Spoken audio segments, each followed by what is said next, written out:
I thought they abandoned me. The truth was worse. The turkey was still frozen.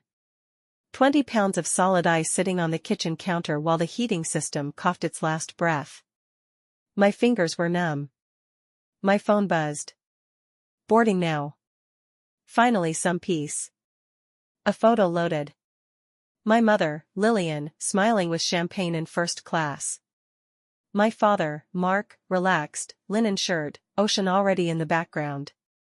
My twin sisters, Chloe and Harper, laughing behind oversized sunglasses. See you in 10 days. Alarm is set. Don't wait up. I was 13. They didn't forget me.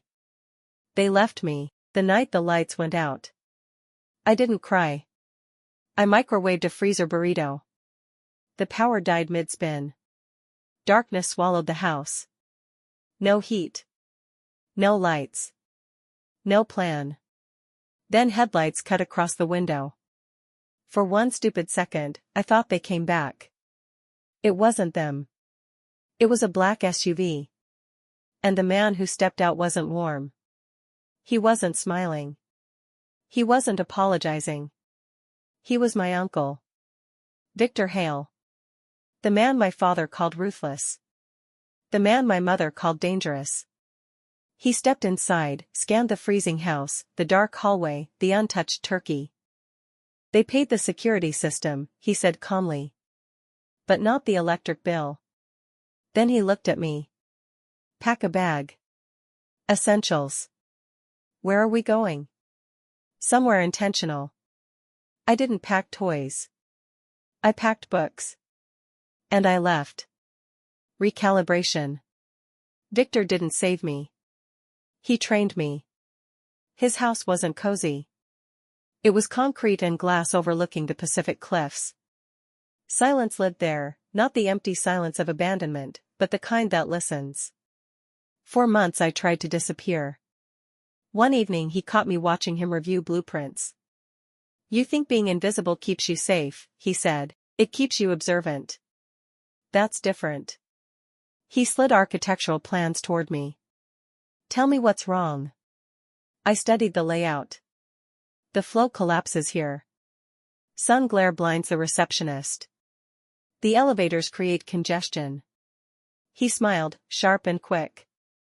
You see structure. Most people only see paint. That was the night I stopped being the abandoned daughter.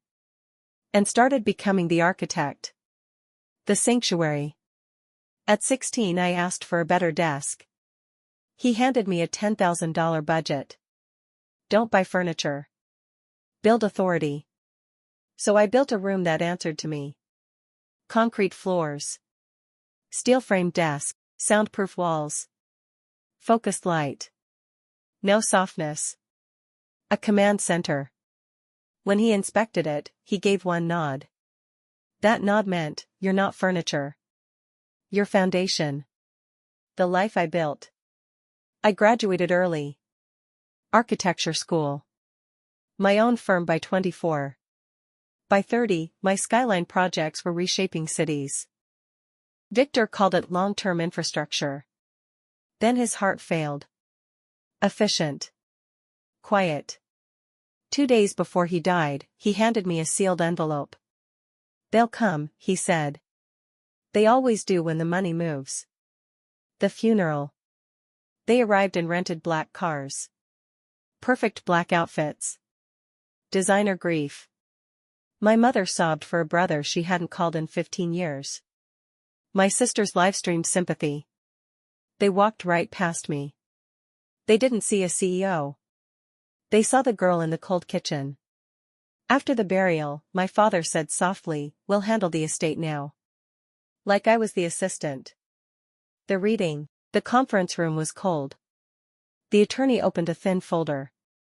To my brother Daniel, he read, "I forgive the debt you buried yourself in." My father blinked. To my sister-in-law, I leave the silence she perfected. My mother stiffened. And to my niece, Elara Hale. The room went still. I leave everything. The firm. The properties. The assets. Everything.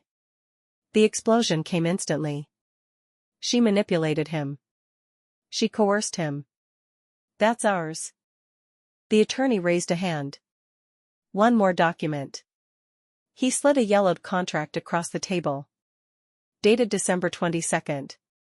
15 years ago. The day of the frozen turkey. My parents had borrowed $750,000 from Victor. Collateral? They signed over guardianship. They didn't abandon me. They traded me. The truth. I stared at the number. $750,000. That was my price. I expected shame. Instead, my father snapped, "We were drowning." He demanded it. My mother cried. "We gave you a better life." I finally understood. They didn't lose me. They sold me to survive their lifestyle. And they spent the money, the border. At the cliffside gate later that afternoon, they tried again. "Let us in. We're your parents." I looked at them calmly. "No. You're borrowers. And your credit expired." Security escorted them out.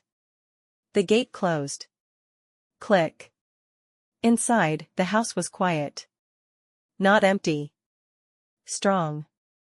I opened my laptop. One by one, I deleted their names. Not out of anger. Out of alignment. Because family isn't blood. It's who builds you without needing to own you. And the man they called ruthless? He didn't buy me. He invested in me. And I made the return undeniable.